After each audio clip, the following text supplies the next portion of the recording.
you understand? Hey everybody, I'm Tony Jones, and welcome to the Tony Jones Show. It's not enough. People are willing to take the risk. It's sort of a herd mentality, a lemming-like mentality.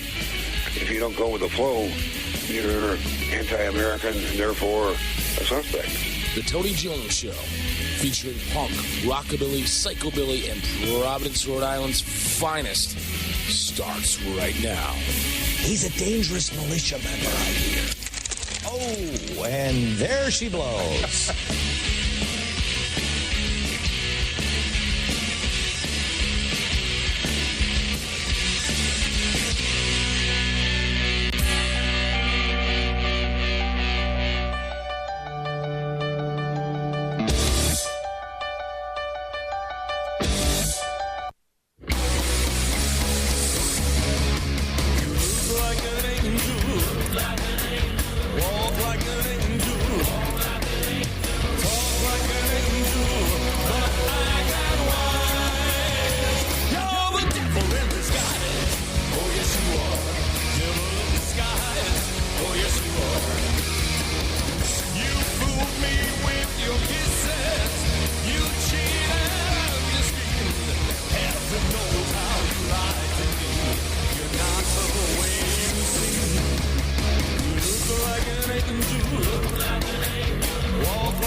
Friends, the time for mediocrity in broadcasting is over.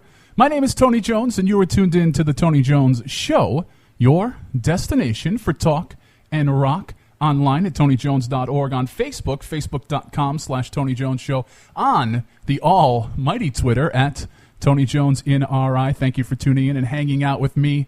We are, of course, live and local, and we just kicked off with the re-release of the Misfits Project 1950. The re-release added a few 50s tracks. You heard You Are the Devil in Disguise. Of course, we'll have some local music for you throughout the hour. We will be talking to Chuck from Senior Discount, returning to the studio. He's been on with me, not in this very studio. He's been on the Tony Jones Show when we were in, yes, kids, if you can remember, this still exists, when we were in the AM radio station studio, and now we are in the sleek, sexy, newly designed Rhode Island Free Radio studios tonight. Chuck, thanks for swinging by. How you doing? So you have a huge show coming up, a few huge shows coming up, and let's kind of work backwards. Let's talk about the show coming up of the Met, because this is not a concept album. This is a concept show, if you will, right? Tell us about that. Well, basically, we've been around for a long time. Honestly, at first I was kind of shying away from the actual number, but it's our 11-year anniversary show. So we've been around. We kind of considered ourselves to really have formed a cohesive unit as a band in 2004 in June. I wish I could get bandmates that would last with me for 11 weeks. That would be fantastic. Oh, I've been there. It's funny, too, because actually we have changed members over the years, but the two people that are in the band have kind of been around for a lot of the journey, too, as different parts of it. The two newer guys, newest guys. But 11 years ago, and that's kind of when I first felt like the band was not only a cohesive unit, I guess, but we had like a sense of professionalism and like a real idea about what we wanted to bring to the stage and what we wanted to bring to music. And that's kind of when I figure Senior Discount was formed and birthed. So this is the 11-year anniversary, and what we're doing. It's funny because I'll be honest about it. What happened was we came up with this idea about doing a Halloween show where every band in the show was a different band for the whole night. And I know that other bands have done that before, but I think it's just a fun thing. It's a fun thing. It's a fun thing to do. I've never really done that. We don't really we've done covers, but I'd say we've really done like 3 covers, 3 or 4 covers in the past 11 years. And the point has always been to take a song like Kiss the Girl from Little Mermaid, right, or Girls Just Want to Have Fun, and change it and make it our own. So we wanted to do a cover set, for the first time for this Halloween idea. Our bassist Abe worked at a Halloween store and was like, "Yo, Halloween season is our Christmas season." And so, not a Halloween store, the Party City, like a party store. It's like Halloween time is our Christmas season, so I can't do it.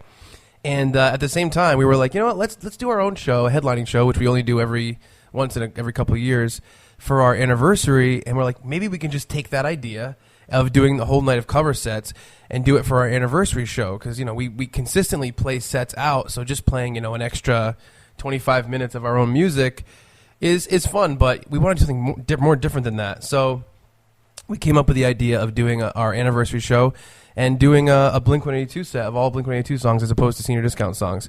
So we said, can we get other bands to do other bands that will fit in? So we got our buddies in Sound Off to do Green Day.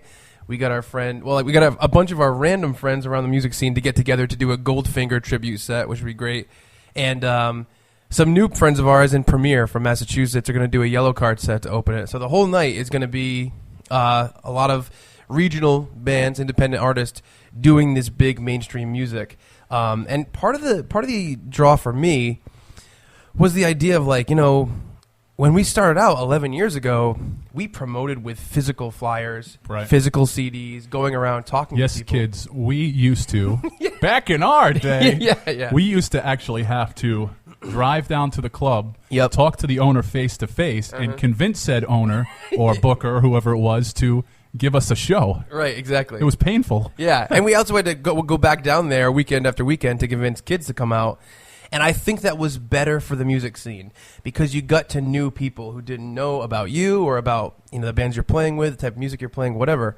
And now there's a lot more invite people on Facebook, tweet people on Twitter, but you're only talking to the people who already like you and already know about you for the most part. It's hard to get to new people that way. So the idea of this is, maybe this is 4 independent bands from New England playing the music of these, huge bands where even if you don't know any of these 4 bands or you haven't been to the Met or you're not really aware of a local music scene, you might know Blink-182 or Green Day or Goldfinger or Yellow Card, and you might come down to say, I'd love to see that music played live and get to experience these bands all for the first time, and hopefully that'll inspire some new people that don't know about the local music scene and don't go out to shows actively to come out for the first time and see that there's these very talented musicians that are playing around where they live. So back to the original concept, what was the Senior Discount Halloween set going to be? Well, we wanted to do, it's funny because it started out as, before it was a cover set,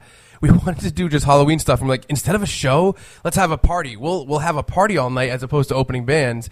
We'll do a raffle where you can smash a pumpkin on one of the band members' heads during the set. I thought that was good. We were going to do a costume contest. So it started out as a party.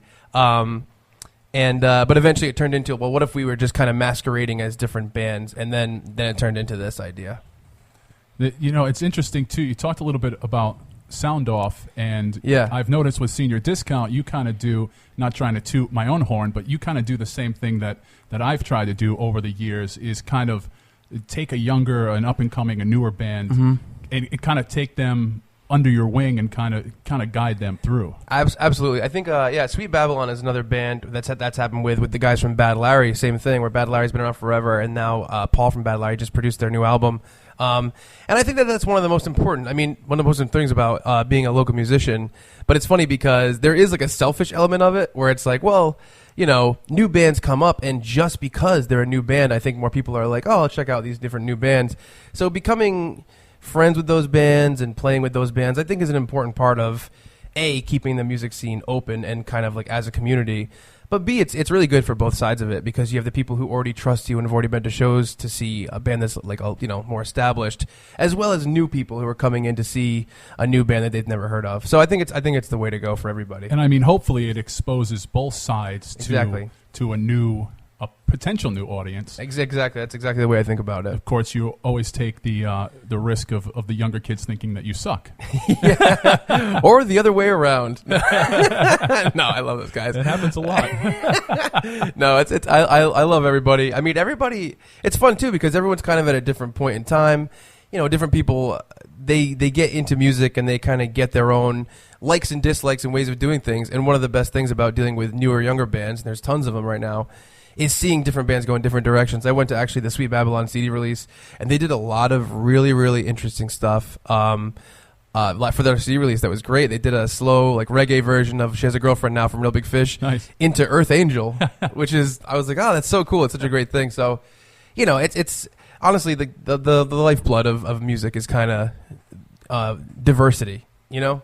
And so it's better to do that, I think. I've always advocated for, and I think we talked about this last time you were in. I've always advocated for and been a huge supporter of the mixed genre shows, especially when you can get the crowd to stick around when the other genre's up there and not go out and smoke cigarettes. Yeah, I agree. I do think that there's a thing where it's like, you know, if you have a show, if your show lasts anywhere from 2.5 to 4 hours, depending on how many bands there are, it does get kind of tiring when every band, you know, sounds the same. Even 4 great bands in the same genre are going to kind of sound the same, so I think it's more fun to have that diversity. I mean, especially for myself, coming from kind of a horror punk scene, you know, and I love the stuff, but how long can I hear woes throughout the course of a night? You know, how many woes can I hear?